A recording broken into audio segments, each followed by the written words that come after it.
क्वेटा से निकलते ही अक्सर नजदीक बने ऐसे इलाकों के बारे में पता चलता है जो तारीखी लिहाज से खासे मुनफरिद हैं। ऐसा ही एक इलाका कोलपुर का है जो क्वेटा से सिर्फ 45 मिनट दूर है और मुझे यहाँ की मुनफरिद बात ये महसूस हुई कि यहाँ की अक्सरियती आबादी हिंदू बिरादरी पर मुश्तमिल है। इस इलाके की खास बात यह है कि जहाँ बलूचिस्तान के दीगर इलाकों में पहले लोग आबाद हुए और उसके बाद रेलवे स्टेशन बने, यहाँ पर पहले रेलवे स्टेशन बना जिसके बाद यहाँ लोग आकर आबाद हुए। तो कहानी कुछ यूं है कि 1890 की दहाई में जहां बरतानवी राज बलूचिस्तान के दीगर मकामात पर रेलवे की पटरियां बिछा रही थी, वहीं कोलपुर के इस छोटे से कस्बे को आबाद भी कर रही थी।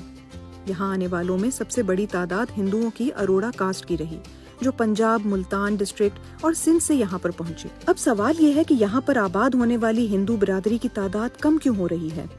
बात सादा सी है। बरतानवी राज को रेलवे स्टेशन पर काम करने के लिए लोग चाहिए थे, जो उन्होंने मुख्तलिफ इलाकों से यहाँ पर मुलाजमतों की गर्ज से भर्ती करवाए।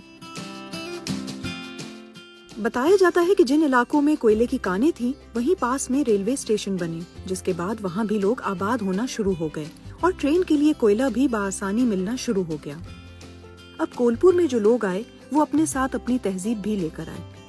बलूचिस्तान गजेट के मुताबिक यहाँ पर आने वाले हिंदू मजहब को तो मानते थे ही, लेकिन सिख मजहब की भी इज्जत करते थे, जिसकी वजह से यहाँ पर गुरुद्वारा और मंदिर एक ही जगह मिलते हैं। कोलपुर कच्छी डिस्ट्रिक्ट का हिस्सा है और बोलान भी उसी में शामिल है।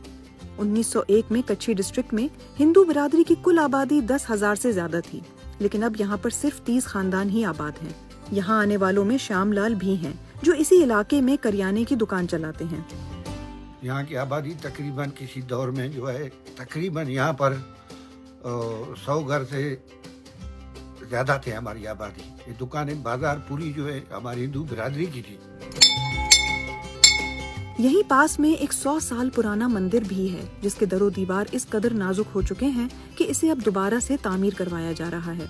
जबकि इसी मंदिर में काम करने वाले एक बुजुर्ग ने बताया कि यहाँ एक जमाने में कपड़े, खाने पीने की अशिया और जमीन की खरीदो फरोख्त भी हुआ करती थी और उसकी तमाम तर जिम्मेदारी हिंदू बिरादरी की थी। लेकिन फिर हालिया अदवार में कारोबार कम होने की वजह से लोगों ने यहाँ से सिंध और फिर इंडिया का रुख किया।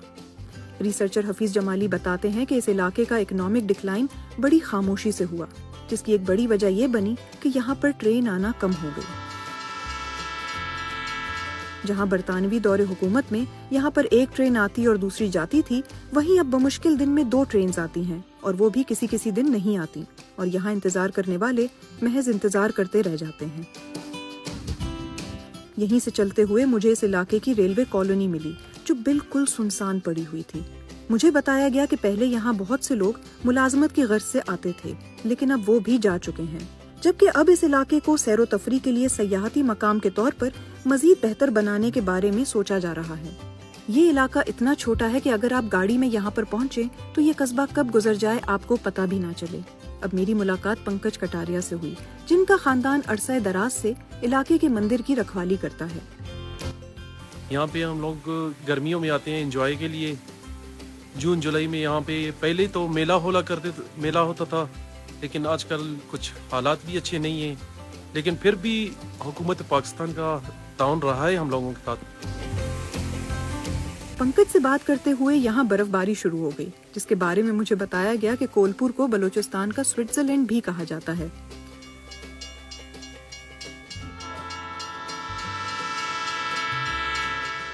अब बात घूम फिर कर वहीं आ गई। ट्रेन स्टेशन है, लेकिन ट्रेन में जाने वाले मुसाफिर कम हो चुके हैं। इलाके की अक्सरियती बिरादरी हिंदू है, लेकिन वो अपने लिए तरक्की के रास्ते भी ढूंढ रहे हैं। पंकज और इस कस्बे में रहने वाले ज्यादातर अफराद कहते हैं कि अगर इस ट्रेन को रेगुलर किया जा सके तो इस इलाके को एक बार फिर घूमने फिरने की गर्ज से आने वालों के लिए बेहतर बनाया जा सकता है।